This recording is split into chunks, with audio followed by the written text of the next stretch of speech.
નમસ્કાર દર્શક મિત્રો, ધ લોકસત્તા શોમાં આપનું સ્વાગત છે। વિશ્વના સૌથી શક્તિશાળી નેતા ડોનાલ્ડ ટ્રમ્પ અને નોબેલ શાંતિ પુરસ્કાર વચ્ચેનો સંબંધ હંમેશા ચર્ચામાં રહ્યો છે। વર્ષ 2026ની શરૂઆત સાથે જ ફરી એકવાર ટ્રમ્પ અને નોબેલ પ્રાઇઝને લઈને મોટી ચર્ચા શરૂ થઈ છે। આ વખતે ટ્રમ્પને નોબેલ પુરસ્કાર લગભગ મળી જ ગયો હતો, પરંતુ નોબેલ કમિટીએ છેલ્લી ઘડીએ ના પાડીને ટ્રમ્પની આશાઓ પર પાણી ફેરવી દીધું છે તેમ અહેવાલોમાં જાણવા મળેલ છે। વેનેઝુએલાની વિપક્ષી નેતા મારિયા કોરિના મચાડો, જેમને 2025નો નોબેલ શાંતિ પુરસ્કાર મળ્યો છે, તેમણે પોતાનો એવોર્ડ ટ્રમ્પ સાથે શેર કરવાની ઈચ્છા વ્યક્ત કરી હતી, પરંતુ કમિટીએ આ અંગે જે ખુલાસો કર્યો છે તે જાણીને તમે પણ ચોંકી જશો। નોબેલ શાંતિ પુરસ્કાર મેળવવાની ડોનાલ્ડ ટ્રમ્પની ઈચ્છા કોઈનાથી છુપી નથી।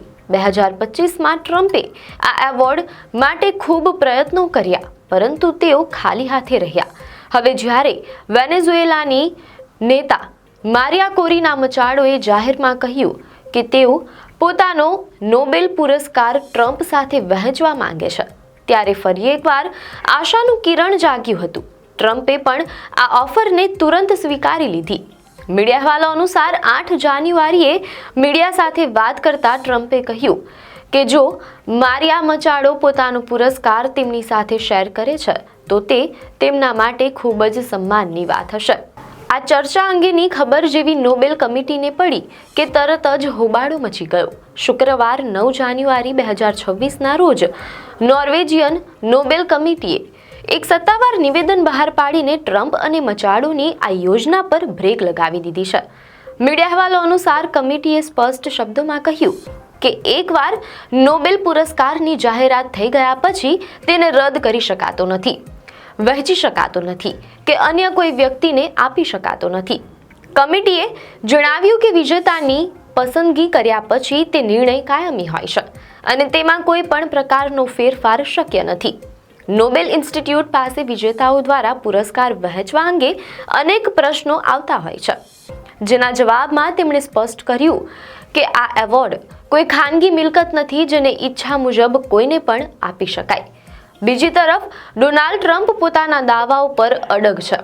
તેમણે દાવો કર્યો છે કે તેમના બીજા રાષ્ટ્રપતિ કાર્યકાળના પ્રથમ 8 મહિનામાં જ તેમણે વિશ્વભરના 8 જેટલા મોટા યુદ્ધો ખતમ કરાવ્યા છે। તેમણે દાવો કર્યો છે કે તેમના બીજા રાષ્ટ્રપતિ કાર્યકાળના પ્રથમ 8 મહિનામાં જ તેમણે વિશ્વભરના કેટલાક મોટા યુદ્ધો ખતમ કરાવ્યા છે। ટ્રમ્પનું કહેવું છે કે તેમણે જેટલા પણ યુદ્ધો અટકાવ્યા છે તે દરેક યુદ્ધ માટે તેમને એક નોબેલ પુરસ્કાર મળવો જોઈએ। મીડિયા અહેવાલોમાં જાણવા મળેલ છે કે તેમણે ગર્વથી કહ્યું કે આ એવા યુદ્ધો હતા જેને કોઈ રોકી શકે તેમ ન હતું, પરંતુ તેમની રણનીતિને કારણે વિશ્વમાં શાંતિ સ્થપાઈ છે। ટ્રમ્પ માને છે કે તેઓ નોબેલ શાંતિ પુરસ્કારના સૌથી લાયક ઉમેદવાર છે।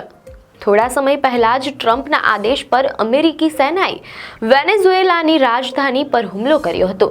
નાર્કો ટેરરના આરોપ હેઠળ વેનેઝુએલાના રાષ્ટ્રપતિ નિકોલસ માદુરો અને તેમની પત્ની સિલિયા ફ્લોરેસની ધરપકડ કરવામાં આવી છે। આ બંનેને હાલ ન્યૂયોર્કની કોર્ટમાં રજૂ કરવામાં આવ્યા છે। અમેરિકાની આ કાર્યવાહીને કારણે જ મચાડો ટ્રમ્પની આભારી છે અને તેથી તેઓ પોતાનો નોબેલ એવોર્ડ ટ્રમ્પને અર્પણ કરવા માંગતા હતા તેમ અહેવાલોમાં જાણવા મળેલ છે। નિકોલસ માદુરોની ધરપકડ અને તેમને અમેરિકા લાવવામાં આવ્યા હોવા છતાં મારિયા કોરિના મચાડોને વેનેઝુએલાનું રાષ્ટ્રપતિ પદ મળી શક્યું નથી।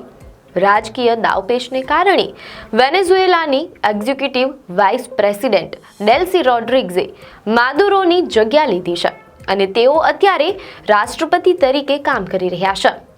મીડિયા અહેવાલો અનુસાર આવતા અઠવાડિયે વોશિંગ્ટનમાં ટ્રમ્પ અને મચાડો વચ્ચે એક મહત્વપૂર્ણ બેઠક યોજાવાની છે। આ બેઠકમાં વેનેઝુએલાના ભવિષ્ય અને નોબેલ વિવાદ અંગે વધુ ચર્ચા થવાની શક્યતા છે। એક તરફ ટ્રમ્પની પીસ મેકર તરીકેની છબી છે અને બીજી તરફ નોબેલ કમિટીના કડક નિયમો। વેનેઝુએલાના આ સંકટ વચ્ચે ટ્રમ્પ અને મચાડોની મુલાકાત શું નવો વળાંક લાવશે તે જોવું રસપ્રદ રહેશે।